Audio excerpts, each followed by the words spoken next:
जुहारे जुहारे अपा भितर को आस। जुहारे जुहारे तमे कोन आज भारी सहल।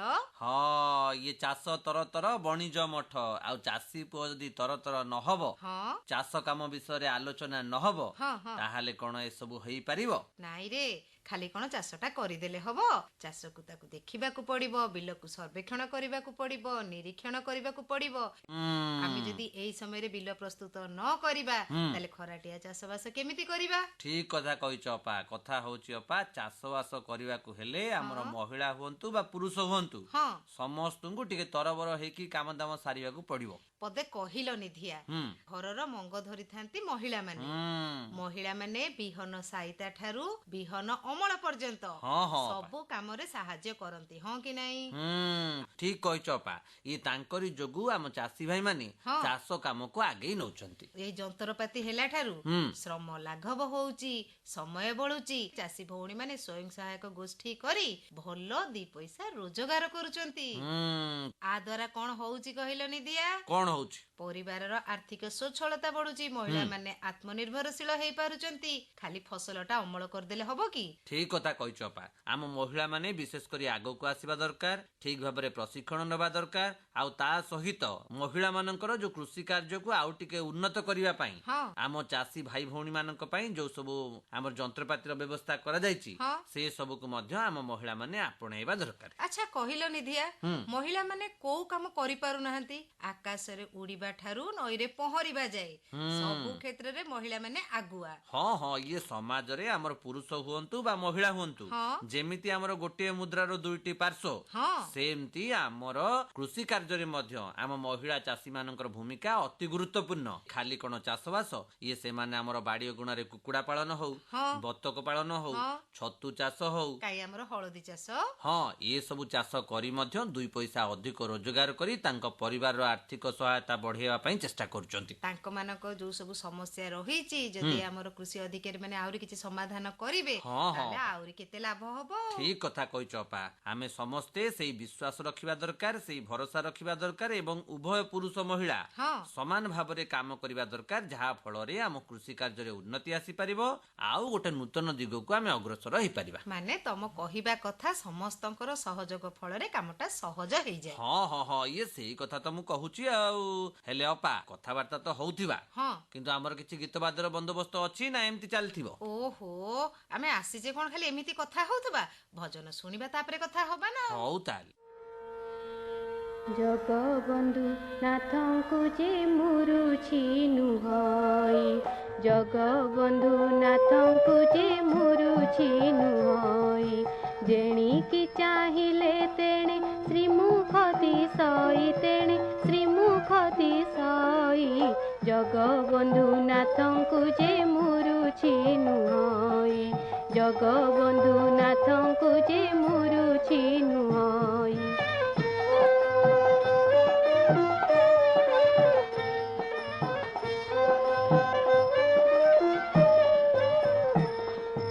धन्य तांको चका आखि मन रही थाए लाखि धन्य तांको चका आखि मन रही थाए लाखि बाहु टेकी छंती दुखी तारिबा पाई जगबंधु नाथंकु जे मुरुछि नुहई।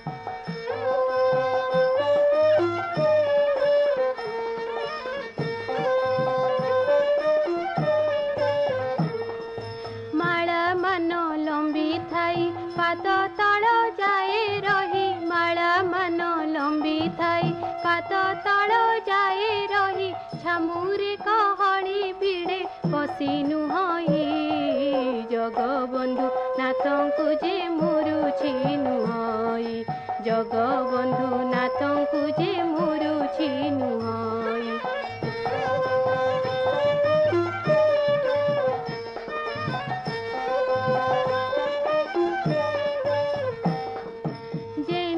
गले नयन दिशई कला बदन जेणी की गले नयन दिशई कला बदन कटी ମାଟିରେ ଯେ ପୀତାମ୍ବର କି ଶୋଭା ପାଇ ଜଗବନ୍ଧୁ ନାଥଙ୍କୁ ଯେ ମୁରୁଛି ନୁହଁଇ ଜଗବନ୍ଧୁ ମୁରୁଛି ନୁହଁଇ ଜଗବନ୍ଧୁ ନାଥଙ୍କୁ ଯେ ମୁରୁଛି ନୁହଁଇ ଯେଣିକି ଚାହିଁଲେ ତେଣେ ଶ୍ରୀମୁଖ ଦିଶଇ ତେଣେ ଶ୍ରୀମୁଖ ଦିଶଇ ଜଗବନ୍ଧୁ ନାଥଙ୍କୁ ଯେ ମୁରୁଛି ନୁହଁଇ ଜଗବନ୍ଧୁ ନାଥଙ୍କୁ ଯେ ମୁରୁଛି ନୁହଁଇ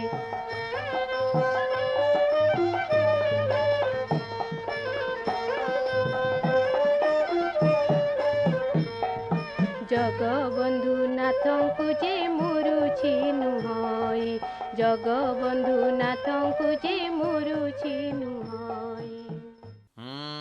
ଯାହା କୁହ ଅପା, ଇଏ ବୈଠକ ଘରେ ଭଜନ କୀର୍ତ୍ତନ ଟିକେ ଶୁଣିଲେ ମନ କର୍ଣ୍ଣ ପବିତ୍ର। ଆଉ ଆରେ ନିଦିଆ, ଆମେ ଦିନ ଯାକ ପରିଶ୍ରମ କରୁଛେ, ଏଇ ସନ୍ଧ୍ୟା ବେଳେ ବସିଲେ ଭଜନ ଶୁଣିଲେ ତାପରେ ଆଉ ପୁଣି ଚାଷ ବାସ ଉପରେ ଆଲୋଚନା କରିବା। ଆଉ ହଁ ହଉ ଅପା, ଇଏ ମୁଖ୍ୟ କଥା ହଉଛି ଆମର ପେଟ ପାଟଣା। ସେଇଟା ତ ଆଗ, ଆଉ ପେଟ ପାଇଁ ତ ନାଟ। ଆଜି ଆଲୋଚନାର ବିଷୟ ରହିଛି ଫସଲରେ ଖାଦ୍ୟ ସାର ଅଭାବର ଲକ୍ଷଣ ଓ ତାର ନିରାକରଣ। ଏ ସମ୍ପର୍କରେ ଆଲୋଚନା କରିବା ପାଇଁ ଆମ ସହିତ ଆଜି ଉପସ୍ଥିତ ଅଛନ୍ତି ଜାତୀୟ ଧାନ ଗବେଷଣା କେନ୍ଦ୍ର ପ୍ରତିଷ୍ଠାନ ବିଦ୍ୟାଧରପୁର କଟକର ପ୍ରଧାନ ବୈଜ୍ଞାନିକ ଡକ୍ଟର ସୁଶାନ୍ତ କୁମାର ନାୟକ। ତାହେଲେ ଆସ ମହାଶୟ ଏ ବିଷୟରେ ବୁଝେଇ କହୁଛନ୍ତି, ଆମେ ମନ ଦେଇ ଶୁଣିବା। ଆସନ୍ତୁ ସୁଶାନ୍ତ ସାର୍, ଆପଣଙ୍କୁ ଆମେ ସ୍ୱାଗତ କରୁଛୁ ଆମ କୃଷି ସଂସାର କାର୍ଯ୍ୟକ୍ରମକୁ। ନମସ୍କାର। ସବୁ ଚାଷୀ ଭାଇ ମାନଙ୍କ ମୋର ନମସ୍କାର। ଶ୍ରୀଯୁକ୍ତ ନାୟକ, ଆମେ ପ୍ରଥମେ ଆଲୋଚନା କରିବା ଯେ ଖାଦ୍ୟ ସାର କ'ଣ, ଏହାର କାହିଁକି ଅଭାବ ପରିଲକ୍ଷିତ ହୁଏ ଫସଲରେ, ଏ ସମ୍ପର୍କରେ ଆମ ଚାଷୀ ଭାଇମାନଙ୍କୁ କୁହନ୍ତୁ। ଯେମିତି ଫସଲ ବୃଦ୍ଧି ପାଇଁ ଆମକୁ ଦରକାର ପଡ଼େ ପାଣି, ଦରକାର ପଡ଼େ ତା ବାୟୁ ଦରକାର ପଡ଼େ, ଅଙ୍ଗାରକାମ୍ଳ ଦରକାର ପଡ଼େ, ଆଉ ଏଇ ସବୁ ନେଇକି ଫସଲ ତାକୁ ଖାଦ୍ୟ ତିଆରି କରିଥାଏ ତା ପତ୍ରରେ ତାର। ସେଇ ସମୟରେ ଖାଦ୍ୟ ସାର ମାଟିରୁ ସିଏ ଚେର ଦ୍ୱାରା ନେଇଥାଏ, ଯୋଉ ରାସାୟନିକ ସାର ପ୍ରୟୋଗ କରନ୍ତି, ଯଥା କି ଆପଣ ୟୁରିଆ ଯେମିତି ଆପଣ ଆପ୍ଲାଏ କରନ୍ତି, ସେଥିରେ ଯଦି ଆମେ ଖାଦ୍ୟ ସାର ଯଦି କହିବା ନାଇଟ୍ରୋଜେନ, ସେ ଗଛ ନାଇଟ୍ରୋଜେନ ହିଁ ନିଏ ନା ୟୁରିଆ ସିଏ ନିଏନି। ସେମିତି ଯଦି ଆମେ ଡିଏପି କଥା କହିବା, ସେଥିରେ ନାଇଟ୍ରୋଜେନ ଥାଏ, ତା ସହିତ ସେଥିରେ ଆପଣଙ୍କର ଫସଫରସ ବି ଥାଏ, ଆଉ ସେ ଦୁଇଟି ହିଁ ଆପଣ ମାନେ ସେ ଗଛ ଚେର ଦ୍ୱାରା ହିଁ ନେଇଥାଏ। ଆଚ୍ଛା। ଆଉ ଯଦି ଆମେ ପଟାସ ସାର ଯୋଉ ଆପଣ ପ୍ରୟୋଗ କରନ୍ତି, ସେଥିରେ ପଟାସ ହିଁ ଯୋଉ ଉପାଦାନ ଥାଏ, ଯୋଉ ତାର ସାର ଥାଏ, ସେ ଖାଦ୍ୟ ସାର ଆମେ ଯୋଉଟା କହିବା, ସେ ଗଛ ଚେର ଦ୍ୱାରା ହିଁ ନେଇଥାଏ। ଏ ହେଲା ରାସାୟନିକ ସାର ଉପରେ। ସେମିତି ଆପଣଙ୍କର ଜୈବିକ ଯୋଉ ସାର, ଯୋଉ ଖତ ଆପଣ ପ୍ରୟୋଗ କରନ୍ତି, ଗୋବର ଖତ ଦିଅନ୍ତି, ସେଥିରେ ଗଛ ତାକୁ ଡାଇରେକ୍ଟ ନେଇନଥାଏ, କାରଣ ସେଥିରେ ଯୋଉ ଜୈବିକ ସାର ଯୋଉଟା ଆମେ କହୁ, ଯୋଉ ସାର ଥାଏ ସେଟା ପ୍ରଥମେ କନଭର୍ଟ ହେବାକୁ ପଡେ, ତାକୁ ପ୍ରକ୍ରିୟା ଯୋଉ ଜୈବିକ ଉପାୟରେ ତାକୁ ମାଇକ୍ରୋବ୍ସ ଆମର ଯୋଉ ବହୁତ ଅଣୁଜୀବ ଥାନ୍ତି ମାଟିରେ, ସେ ଅଣୁଜୀବ ତାକୁ ବିଘଟନ କରିକି ତାପରେ ତାକୁ ଜୈବିକ ଉପାୟରେ ହିଁ ସେମାନେ କନଭର୍ଟ କରିକି ଦ୍ରବୀଭୂତ କରନ୍ତି ମାଟିରେ। ଦ୍ରବୀଭୂତ ହେଲା ପରେ ଯାଇକି ଯୋଉ ଖାଦ୍ୟ ସାର ଗୁଡା ନିର୍ଗତ ହୁଏ, ତାପରେ ଚେର ଦ୍ୱାରା ସେ ମାଟିରୁ ସିଏ ଗଛ ନେଇଥାଏ। ତ ଯେମିତି ଆପଣ ପ୍ରୟୋଗ କରନ୍ତି ଗୋବର ଖତ ହେଲା, ତାପରେ ଭର୍ମି କମ୍ପୋଷ୍ଟ ହୁଏ, ଭର୍ମି କମ୍ପୋଷ୍ଟ ଆପଣ ଆପ୍ଲାଏ କରନ୍ତି, ଯୋଉ ଜିଆ ଖତ ଯୋଉଟା କୁହାଯାଏ, ତ ସେଥିରୁ ସେ ଗଛ ତା ଖାଦ୍ୟ ସାର ନେଇଥାଏ।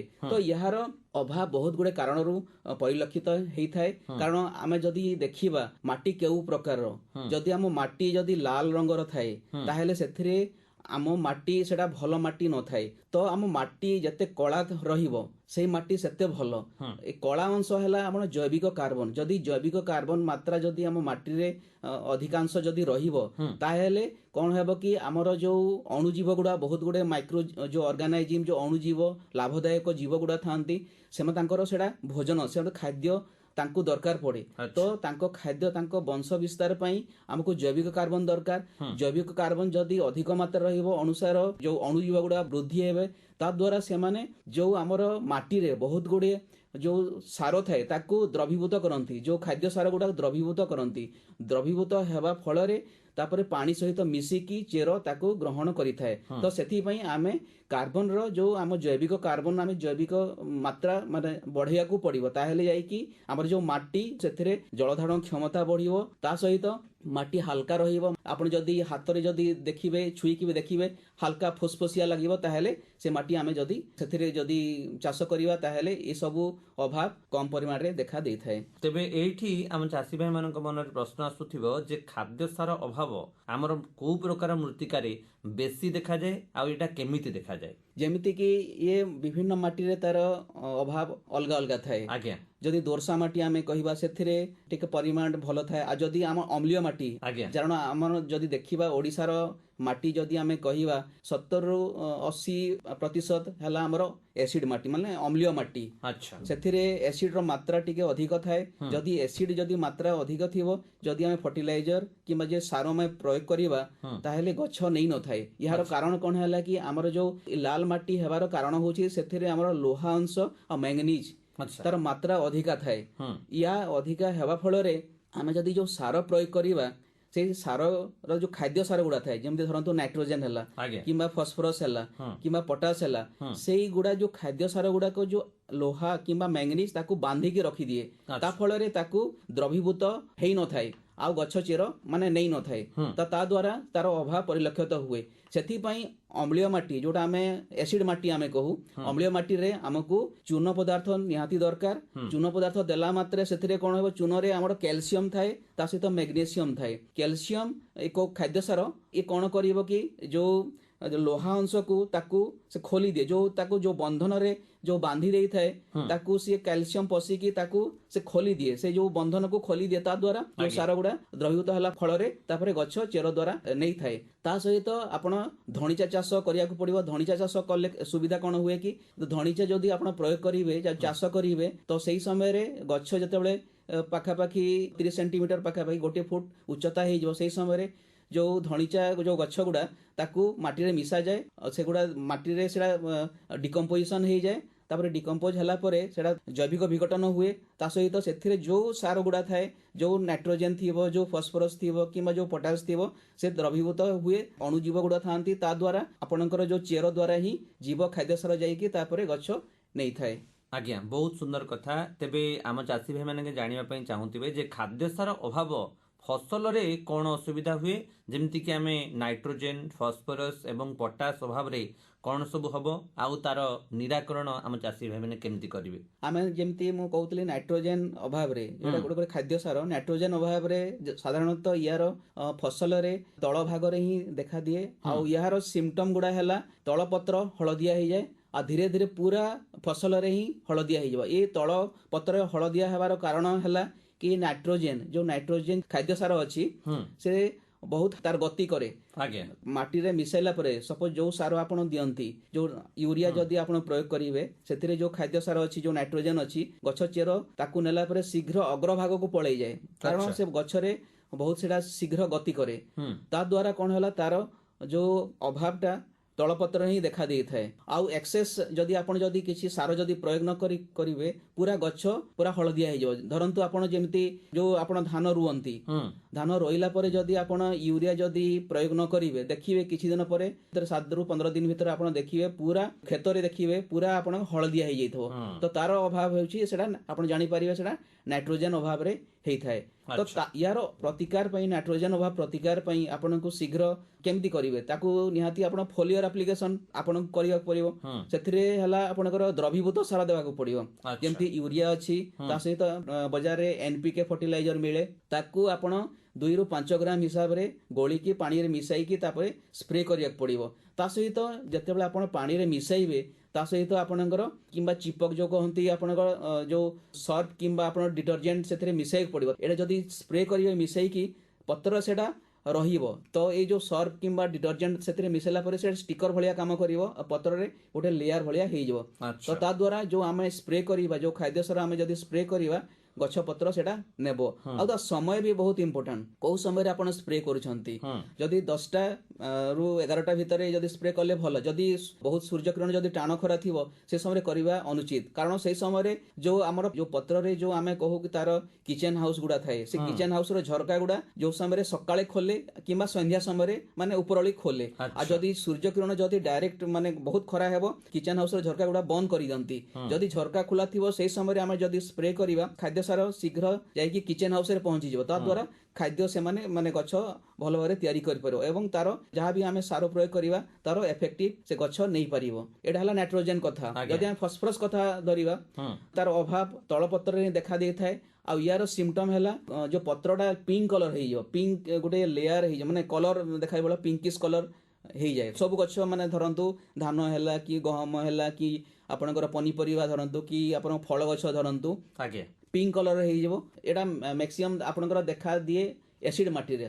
ୟାର ମେନ୍ କାରଣ ହେଲା କି ଆପଣଙ୍କର ଯୋଉ ଅମ୍ଳୀୟ ମାଟି ଅଛି ସେଥିରେ ଆୟରନ ର ମାତ୍ରା ଏବଂ ମ୍ୟାଗ୍ନେସିୟମ ମାତ୍ରା ବହୁ ମାତ୍ରାରେ ଥାଏ ଏବଂ ତା ଦ୍ୱାରା କ'ଣ ହୁଏ, ଯୋଉ ଆମର ମାଟିରେ ଫସ୍ଫରସ୍ ଗଚ୍ଛିତ ଅଛି କିନ୍ତୁ ଗଛ ନେଇ ନଥାଏ। ୟାର କାରଣ ହେଲା ଆୟରନ और ମ୍ୟାଗ୍ନେସିୟମ ତାକୁ ବାନ୍ଧି ଦିଏ, ତାକୁ ଜାବୁଡ଼ିକି ଧରେ, ତା ଦ୍ୱାରା ସେ ଗଛ ତାକୁ ଟାଣି ନ ପାରେ। ଆଉ ଯଦି ଆମେ ଯାହା ବି ଫର୍ଟିଲାଇଜର ଆମେ ଯୋଉ ଫସ୍ଫରସ୍ କଥା ମୁଁ କହୁଛି, ଯେବେ ଯଦି ଆପଣ ଡିଏପି ୟୁଜ କରନ୍ତି କିମ୍ବା ଅନ୍ୟ ଯୋଉ ଫର୍ଟିଲାଇଜର ଫସ୍ଫରସ୍ ଦ୍ୱାରା ଆପଣ ଆପ୍ଲାଏ କରନ୍ତି, ତ ଏହାର ପ୍ରତିକାର ପାଇଁ ହେଲେ ଯୋଉ ପିଙ୍କ କଲର ଯୋଉ ଆପଣ ଡେଭଲପ ହଉଛି ତାକୁ ଦୂର କରିବା ପାଇଁ ହେଲେ ଆମକୁ ଦ୍ରବୀଭୂତ ସାର ନେବାକୁ ପଡ଼ିବ। ଯେମିତି ଆପଣଙ୍କର ଫସ୍ଫରସ୍ ର ଅଛି NPK ବଜାରରେ ମିଳେ, NPK 19-19-19 ମିଳେ କିମ୍ବା NPK 20-20-20 ମିଳେ।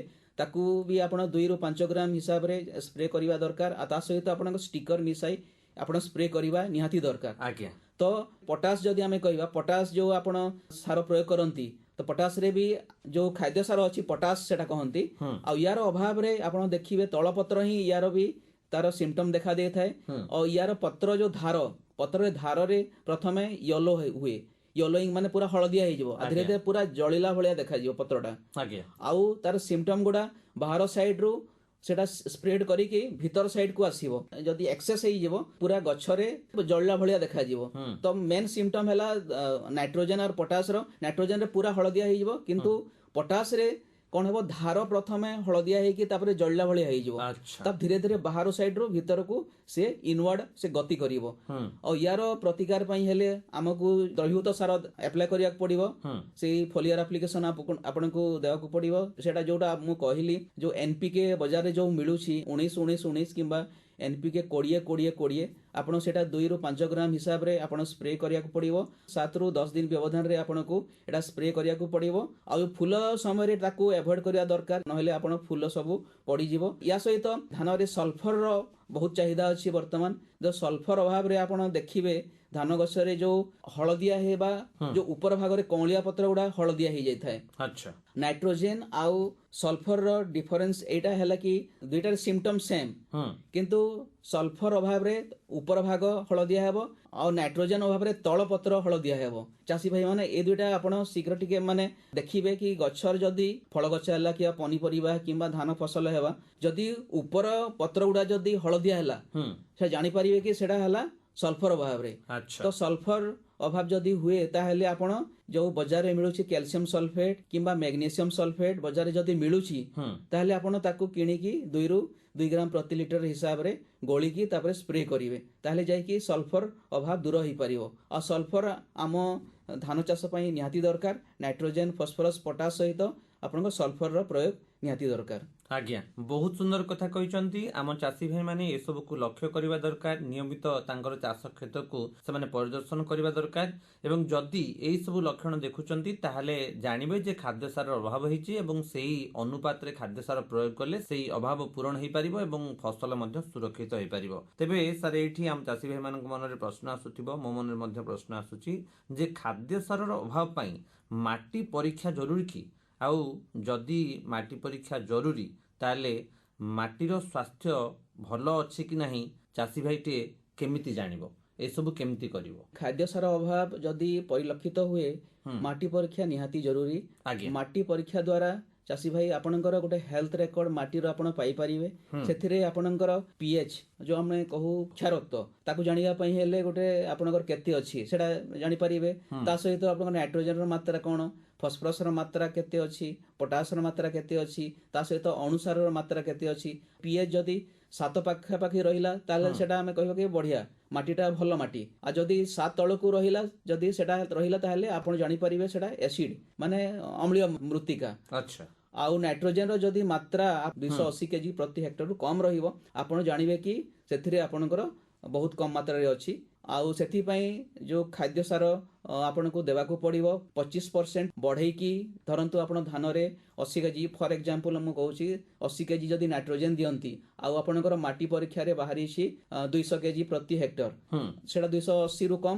ଆଉ ସେଥିପାଇଁ ଆପଣ 25% ବଢାଇକି ନାଇଟ୍ରୋଜେନ ଆପଣଙ୍କୁ ଦେବାକୁ ପଡିବ। ଆଚ୍ଛା। ତ ସେମିତି ଯଦି ଆପଣଙ୍କର ଫସ୍ଫରସର ମାତ୍ରା 10 କେଜି ପ୍ରତି ହେକ୍ଟରରୁ ଯଦି କମ୍ ମିଳିଲା ତାହେଲେ ଆପଣଙ୍କୁ 25% ଫସ୍ଫରସର ମାତ୍ରା ବଢାଇକି ଦେବାକୁ ପଡିବ, ଯୋଉଟା ଆପଣଙ୍କୁ ଯୋଉ ପାଆନ୍ତି ଆପଣ ଡିଏପି ଫର୍ଟିଲାଇଜରରେ ପାଆନ୍ତି। ସେମିତି ଯଦି ପଟାସର ମାତ୍ରା ଯଦି ଆପଣଙ୍କର 110 କେଜି ପ୍ରତି ହେକ୍ଟରରୁ ଯଦି କମ୍ ଥାଏ ତାହେଲେ ଆପଣଙ୍କର 25% ଅଧିକା ଦେବେ। ତା ସହିତ ଏଥିରେ ଅଣୁସାରର ମାତ୍ରା ବି ଲେଖା ଥାଏ, ଯେମିତି ଅଣୁସାର ଭିତରେ ହେଲା ଆପଣଙ୍କର ବୋରନ୍ ହେଲା, ତାପରେ ଜିଙ୍କ୍ ହେଲା, ତାପରେ ମଲିବ୍ଡେନମ୍ ହେଲା। ଏହାର ବି ଚାହିଦା ବହୁତ ହି ଦରକାର। ବୋରନ୍ ଆପଣଙ୍କର ଯୋଉ ସ୍ୱାଦ, ଯୋଉ ଆମ ପନିପରିବାର ଯୋଉ ସ୍ୱାଦ ଥାଏ କିମ୍ବା ଯୋଉ ତାର ଯୋଉ ଫ୍ଲେଭର ଥାଏ ସେ ସବୁ ଅଣୁସାର ଦ୍ୱାରା ହିଁ ହେଇଥାଏ। ଆଚ୍ଛା। ଯଦି ଫୁଲ ଝଡ଼ିଯିବ, ଫୁଲ ଯଦି ଝଡ଼ିଯାଏ ତାହେଲେ ଆପଣ ଜାଣିପାରିବେ ଏଇଟା ବୋରନ୍ର ଅଭାବ ହୋଇଥାଏ। ଆଚ୍ଛା। ଦ୍ୱିତୀୟରେ ହେଲା ଯଦି ଫଳ ଫାଟିଯିବ ଜାଣିପାରିବେ କି ସେଟା ବୋରନ୍ର ଅଭାବରୁ ହୁଏ। ଆଚ୍ଛା। ତୃତୀୟରେ ଯଦି ଫଳ ଯଦି ଅଙ୍କା ବଙ୍କା ହେଲା, ସେଗୁଡା ତା ମେନ୍ କାରଣ ହେଲା ସେଟା ବୋରନ୍ ଅଭାବରୁ ହେଲା। ଆଜ୍ଞା। ଆଉ ଯଦି ଅମୃତଭଣ୍ଡା ଆପଣ ପ୍ରାୟ ବଜାରରେ ଦେଖନ୍ତି ଟିକେ ତେଢା ମେଢା ସବୁ ବଜାରରେ ମିଳେ, ସେଟା ବି ବୋରନ୍ ଅଭାବରୁ ହିଁ ହେଇଥାଏ। ତ ଚାଷୀ ଭାଇ ମାନେ ଏଥିପାଇଁ ବୋରନ୍ ପାଇଁ ଆପଣଙ୍କ ବଜାରରେ ଯୋଉ ସାର ମିଳେ ସେଟା ସଲୁବୋର୍ ନାମରେ ମିଳେ। ତ ତାକୁ ଆପଣ କିଣିକି ଆପଣ 2 ଗ୍ରାମ ପ୍ରତି ଲିଟର ହିସାବରେ ସେଟା ସ୍ପ୍ରେ କରିବାକୁ ପଡିବ। ଏବଂ ସ୍ପ୍ରେ କରିବାର ସମୟ ହେଲା ଫୁଲ ଧରିବା ପୂର୍ବରୁ ଆପଣ ତାକୁ 2 ଥର 15 ଡେଜ୍ ଇଣ୍ଟରଭାଲରେ ମାନେ ମାସେ ପୂର୍ବରୁ ଆପଣଙ୍କୁ ସ୍ପ୍ରେ କରିବାକୁ ପଡିବ ଫୁଲ ହେବାର। ତାହେଲେ ଯାଇକି ଆପଣଙ୍କର ଯୋଉ ଫଳ ଯୋଉ ଫୁଲ ଝଡ଼ିଯିବା କିମ୍ବା ଫଳ ଫାଟିବା କିମ୍ବା ଯୋଉ ଅଙ୍କା ବଙ୍କା ଯୋଉ ତେଢା ମେଢା ହେବ ସେ ଜିନିଷ ଗୁଡା ସେ କଣ୍ଟ୍ରୋଲ ହେଇଥାଏ। ତେବେ ଆମ ଚାଷୀ ଭାଇ ମାନେ ଏଇଠି ଜାଣିବା ପାଇଁ ଚାହିଁବେ, ଦେଖନ୍ତୁ ଖାଦ୍ୟ ସାରର ଅଭାବ ପରିଲକ୍ଷିତ ହେଲା, କିନ୍ତୁ ସେଇ ଯୋଉ ଖାଦ୍ୟ ସାରର ଅଭାବକୁ ମେଣ୍ଟେଇବା ପାଇଁ ଚାଷୀଟିଏ କଣ କଣ ପଦକ୍ଷେପ ନେବ ସାର୍? ମାଟି ଆମକୁ ଭଲ ଭାବରେ ରଖିବାକୁ ପଡିବ, ମାଟିର ଉର୍ବରା ଶକ୍ତି ବଢିବାକୁ ପଡିବ। ତାହେଲେ ଆମେ ମାଟିରେ ଯୋଉ ମୁଁ କହୁଥିଲି କଳା ଅଂଶ ଆମକୁ ବଜାୟ ରଖିବାକୁ ପଡିବ। ଫସଲ ଚକ୍ର ଆପଣ ନିଶ୍ଚୟ କରିବେ। ଧାନ ଫସଲ ପରେ ଧାନ ନ କରିକି ଯଦି ଢିପ ଜମିରେ ଯଦି ଧାନ ଫସଲ ପରେ ଆପଣ ନିଶ୍ଚୟ ନେବେ ଆପଣ ଡାଲି ଜାତୀୟ ଫସଲ।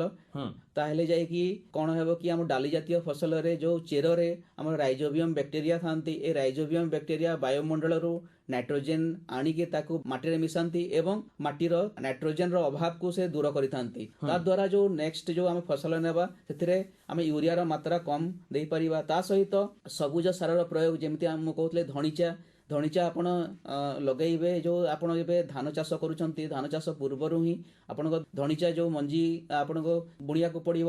ବୁଣିବାର ପ୍ରାୟ ମାସେରୁ 30 ଦିନରୁ 45 ଦିନ ଭିତରେ ତାର ଗଛ ହେଇଯାଏ, 1 ଫୁଟ ପାଖାପାଖି ତାର ଉଚ୍ଚତା ହେଇଯାଏ। ସେହି ସମୟରେ 1 ଫୁଟ ଉଚ୍ଚତା ହେଇଗଲା ପରେ ତାକୁ ଟ୍ରାକ୍ଟର କିମ୍ବା ହଳ ଦ୍ୱାରା ମାଟିରେ ମିଶାଇ ଦେବେ। ତା ଦ୍ୱାରା ସିଏ ଡିକମ୍ପୋଜ ହେଇଯିବ ମାଟିରେ। ହେଲା ପରେ ସେଥିରେ ଯୋଉ ଖାଦ୍ୟ ସାର ଥିବ ଗଛକୁ ମିଳିବ। ତା ସହିତ ଏଥିରେ ଯୋଉ କଳା ଅଂଶ, ଯୋଉ ମାଟିରେ କଳା ଅଂଶ ବି ବୃଦ୍ଧି ହେଇଥାଏ ଏବଂ ଅଣୁଜୀବ ବହୁତ ମାତ୍ରାରେ ସେମାନେ ବୃଦ୍ଧି ପାଇଥାନ୍ତି। ଏବଂ ଅଣୁଜୀବ ଯଦି ବୃଦ୍ଧି ପାଇଲେ ସେମାନେ ଯାହା ବି ଦ୍ରବୀଭୂତ ହେଇନଥାଏ ସେ ଦ୍ରବୀଭୂତ କରନ୍ତି। ଖାଦ୍ୟ ସାର ଗୁଡିକ ଦ୍ରବୀଭୂତ କରିକି ଗଛର ଚେର ଦ୍ୱାରା ହିଁ ସେ ଗଛ ନେଇଥାଏ। ତା ସହିତ ଆମର ବହୁତ ଗୁଡିଏ ଫର୍ଟିଲାଇଜର ଆପଣ ଯୋଉ ଭର୍ମି କମ୍ପୋଷ୍ଟ ଆପଣ ଦେଇପାରିବେ। ତା ସହିତ ଆପଣଙ୍କର ନାଡେପ କମ୍ପୋଷ୍ଟ ତିଆରି କରିକି ଦେଇପାରିବେ। ୟା ଦ୍ୱାରା ଯଦି ଆମେ ଜୈବିକ ସାର ପ୍ରୟୋଗ କଲେ ଆମର ଯୋଉ ରାସାୟନିକ ସାର ଉପରେ ଟିକେ ତାର ଉପରେ ମାନେ କମ ଗୁରୁତ୍ୱ ରହିବ। ତଦ୍ୱାରା ଆପଣଙ୍କର ମାଟି ହାଲକା ରହିବ। ମାଟି ହାଲକା ରହିବା ସହିତ ସେଥିରେ ମାନେ ପାଣି ଧରିବା କ୍ଷମତା ବଢିବ ଏବଂ ମାଟିର ଉର୍ବରା ଶକ୍ତି ବଢିବ ଏବଂ ଖାଦ୍ୟ ସାର ଜନିତ ଅଭାବ ବି ସେଥିରେ କମ ପରିଲକ୍ଷିତ ହେବ। ଆଜ୍ଞା।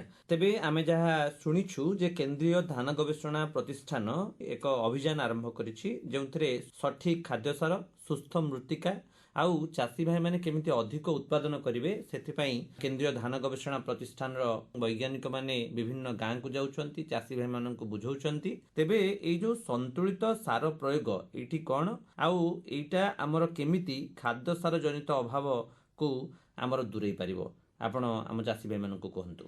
ସନ୍ତୁଳିତ ସାର ପ୍ରୟୋଗ ଏବେ ପୁରା ଭାରତ ବର୍ଷରେ ଆମର ଚାଲିଛି। ସବୁ ରାଜ୍ୟରେ ଏଇଟା ବର୍ତ୍ତମାନ ନ୍ୟାସନାଲ ଆୱାରନେସ୍ କ୍ୟାମ୍ପେନ୍ ଚାଲିଛି। ବର୍ତ୍ତମାନ ମୋଦି ସରକାରଙ୍କ ଦ୍ୱାରା ହିଁ ଏଇଟା ଇନିସିଏଟ୍ କରାଯାଇଛି ଏବଂ ଏଥିରେ ଯୋଉ ସନ୍ତୁଳିତ ସାର ପ୍ରୟୋଗ ମାନେ ହେଲା ଆମେ ବ୍ୟାଲେନ୍ସ, ଯେମିତି ନାଇଟ୍ରୋଜେନ କଥା ମୁଁ କହିଲି, ଯେମିତି ଆପଣ ୟୁରିଆ ଦଉଛନ୍ତି, ଡିଏପି, ତା ସହିତ ଆପଣଙ୍କର ପଟାସର ପ୍ରୟୋଗ ନିହାତି ଦରକାର। ତା ସହିତ ଏଥିରେ ଆପଣଙ୍କର ଯୋଉ ବ୍ୟାଲେନ୍ସ ମାନେ ସେଥିରେ ଆପଣଙ୍କର ଜୈବିକ ସାର ଆପଣ ନିହାତି ଦରକାର।